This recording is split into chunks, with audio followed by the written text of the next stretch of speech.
We are going to first start here across the pond. First call, this is kind of, I'm going to call this like a hybrid call. It's a legitimate hand that I want to talk about with key inflection points, and then kind of a questionable ruling. And I contacted my buddy Alan Lee, who is a floor guy at one of the TCHs in Texas, because we always get these we'll get a lot of these ruling type calls. And I'm not a floor guy. I don't know the TDA rulebook off the top of my head. So I asked him if I could start asking him ahead of time what the ruling would be. And he said, sure. And I did, at least from the TDA's perspective on this one, even though this does take place in a cash game in the UK. So let's go to Steve, who was the first caller. Hello, Steve. You're up first. Hey, Bart. Great to be on the show finally. How's it going, Steve, who is a first-time caller? And Steve, where are you playing out of, sir? That's right. Long-time subscriber, first-time caller. But yeah, I'm playing out of London. This particular hand is in Asper's Casino. So Asper's, that is in East London, is that right? That's right. Asper's, land of the pie and mash, East London. And what's the size of the game? So this is a 1-2 game. For the most part, this is actually the biggest game that's spread at Asper's. It is 400 max buy-in, but it's also match the stack, so the stacks can get really deep. It's not unusual to see several players sat 2K plus. And how deep are you for this hand? Yeah, this particular game wasn't too late in the day, so this is only 350 effective. Okay, so 350 effective. By the way, this is Steve O for anybody in the CLP, right? Steve O from the CLP Discord community. Yeah, Steve O76 on the Discord. All right, so 350 effective, 1 pound, 2 pound, 400 max. All right, let's get into the hand like it's a regular hand, and then we'll get into the situation at the end. Okay, so the action folds to myself in the cutoff. Okay. And I open to 10 pounds with pocket jacks, jack of clubs, jack of spades. Okay, that's probably about the standard open, like 5x. Yeah, I mean, that's quite common. Yeah, most people are opening between 7 and 10. Okay, so you go to 10 from the cutoff with pocket jacks, okay. Yep. And the villain in the hand, 3 bets to 40 pounds from the small blind. So small blind, this is just 2 blinds, right? There's no straddle. Correct, not in this hand. So small blind, 3 bets to 40 pounds to 4x. Okay, I assume the big blind folds. Correct. Okay, so it's back over to you. I mean, mostly I'm calling here. I mean, it's interesting in some of these shorter stack types of scenarios. If you're up against like a maniac or a wild guy, maybe you could make a case for getting it in. It's, when you look at this, you're like, oh, well, I'm almost 200 big blinds deep. But you can see like when the smaller you play, the actual less the SPR is, and kind of the smaller the game is in terms of blinds on paper, because you're always dealing with like 5x opens, things like that. Did you ever consider 4-betting, or are you just going to continue here with the call? I did, because I have quite a bit of history with this villain who's also a for-profit full-time player. Okay. And he's very capable. So he's a for-profit player at 1-2. Okay. So yeah, how did you proceed here? So I decided just to call. Okay, so hero calls. I have a question here in the live chat as an aside, that what football team do you support? Got to ask that for somebody in London. I don't think anyone would guess it. It's actually Southampton. Are they in the Premier League, or are they in the Champions? Well, they're hanging on. They're at the bottom of the table. They're about to get relegated. Oh, okay. Well, that's something that is totally foreign to us in the States, relegation. And we have a domestic soccer league. People are like, why don't they have relegation and promotion? It will just never fly here at all. Right. Okay, so it's like 80 pounds, right, to the flop? Yeah, let's call it 80 pounds, yeah. All right, so what's the flop? The flop is Queen of Diamonds, 9 of Spades, 3 of Clubs. All right, so Queen of Diamonds, 9 of Spades, 3 of Clubs. So 1 overcard to your Jack. You're going to have to continue here at least for 1 bet, I'm sure. Yes. Yep. So the villain bets 35 pounds. Okay, so small blind bets 35, which is a little bit of an in-between sizing. Sometimes we talk about 1/3, sometimes we talk about 2/3. It's, it is a late position open, and then if he's a for-profit player, you might be playing 3-bet or fold out of the small blind, so it's not necessarily the tightest configuration. But I assume that really the only option here for you is to call, right? I call, yes. Yeah. All right, so hero calls in the cutoff with pocket jacks, and now we are at 150 pounds, and you guys have like, what, 275 or so behind, something like that, right? Yes, correct. 275 behind. Okay, let's move to the turn. Okay, so the turn comes the king of clubs. Okay, so the turn's the king of clubs, and that puts a backdoor flush draw out there. So it's queen of diamonds, nine of spades, three of clubs, turns the king of clubs. The queen and the nine are not clubs. This is obviously not a good card for you, and you very well might be forced to fold out here if he bets here again. I would say. I don't know if that's that is what your plan was if you were to bet again. I think I would have. Well, I mean, I hold two key cards in the jacks, which block the obvious straight completing hand Jack 10 with Jack 10.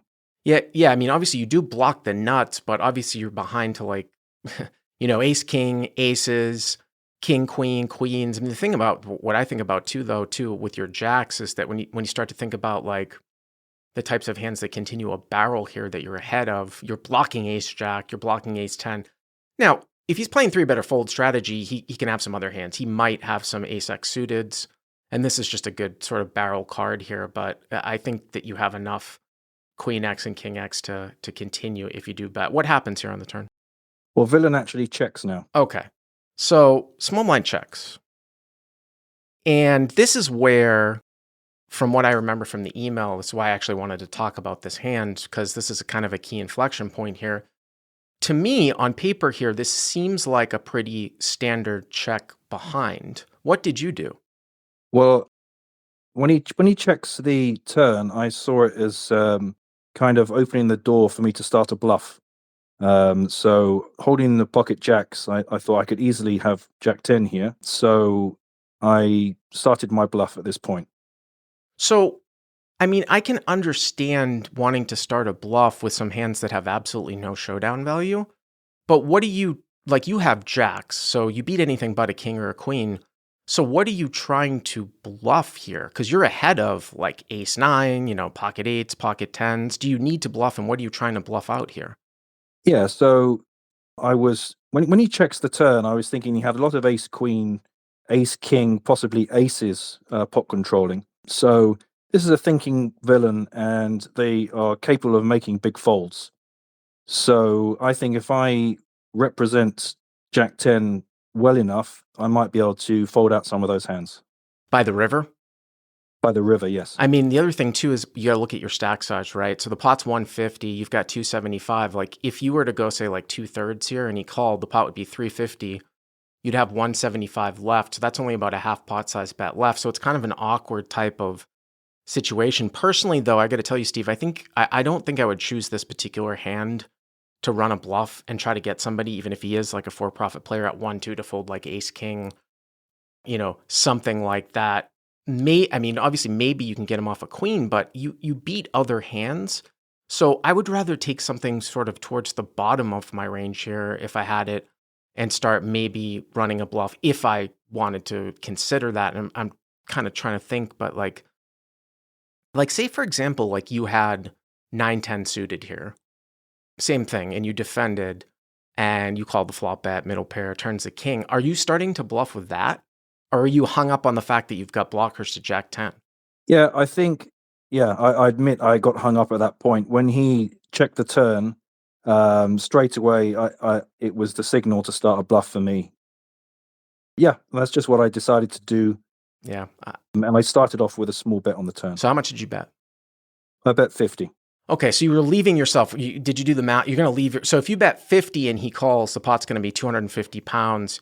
You're going to have about 225 left.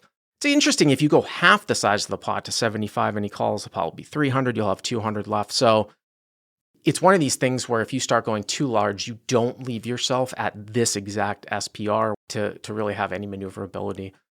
But again, I mean, personally, I would not do this. I'm not a huge fan of this, but I wanted to cover it. So hero bets 50 pounds. As long as you have to follow up on the river if he calls, though, I would think. Hero bets 50. And does the villain call? Yes, the villain calls. All right, so the villain calls, so small blind calls. And now we're at 250 pounds. And again, you've got about 225 left. Queen of diamonds, nine of spades, three of clubs turns the king of clubs. Okay, what's the river here? The river is the four of clubs. The river is the four of clubs. So that brings in the backdoor flush. If you had some sort of straight, the Jack 10 is already out there. kind of hard. Like, what kind of straight draw can you have here that picks up clubs on the turn? What, like is there a gut shot out there that you have defending to 3-bets? I mean, was it like a jack 10-8 suited, or I mean ace 10 if you start that with clubs, something like that? Okay. All right. So the pot's 250, 4 clubs, queen 9, 3, king 4. Okay. Okay. And the villain checks. All right. So the small blind checks. Okay. And after a pause of a few seconds, I go all in. Hero moves all in. Well, at least it's a little bit consistent. Again, I don't necessarily agree with that. You can also, I suppose, make a case that turn bet could be protection / value and then just check behind here at the end. But from the start, you were saying you want to run a bluff here. Again, the issue that I have, though, is I just don't really see a whole lot of people folding ace, king, or aces. You might get the guy off of a queen because you bet so small. He still might call with a hand like queen, jack, ace, queen, because you bet so small on the turn. So that's possible. But now let's get to the non-hand part of this call. So hero moves all in, and now what happened? Yeah, so hero moves all in for about 225. And then here's the twist. Villain now says he didn't check. Villain now says that he didn't check. Okay. So then the dealer says he thought he had checked, Okay. but then says, okay, so what happens now is the bet stands if he chooses to check now. Okay. So again, the dealer thought that the guy had checked. You thought he had checked. Did you call the floor over, by the way, at this time?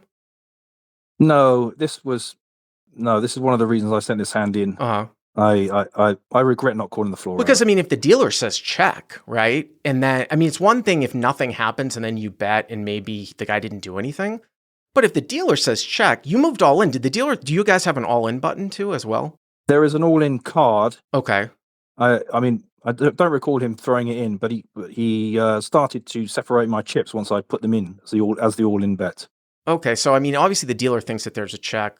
Now the guy says, I didn't check, but no floor was called over. So now what happens here? I mean, actually, so my initial reaction is that if this is rule, this is me, and then I'm going to talk about what Alan says too. So my understanding, again, not all rules are consistent across many rooms, but my understanding here is that out of turn action becomes binding if nothing changes in front of you. Meaning, if the guy didn't check and you moved all in, and let's say that it's still his turn and now he checks, you have to move all in. But if he changes, if it's his turn and he does something else, that just changes everything. Like if he comes out and bets, now all options are open to you. That's how I understand the rule. So what happens now? Yeah, see, that's not the case in this particular room. And after considering his options, the villain chose to bet £2. So he bet the minimum. Correct. So the small blind bets the minimum £2, and now what? Are you saying that you don't have an option here to raise, or call, or fold? Yeah, because I have acted out of turn, I now lose all aggressive action. You lose all aggressive action. So what you're saying is locally, like if he were to come out and say bet all in, or he bet 200, you can fold, right? You're not tied into a call. But your only options are call or fold? Correct. That is really, really bizarre. And it's very, very bizarre when I read the email, because obviously this guy is throwing out like the minimum block bet. And as my understanding of all this, once he bets, that changes things. All options should be available. This is how I felt before I asked Alan about it.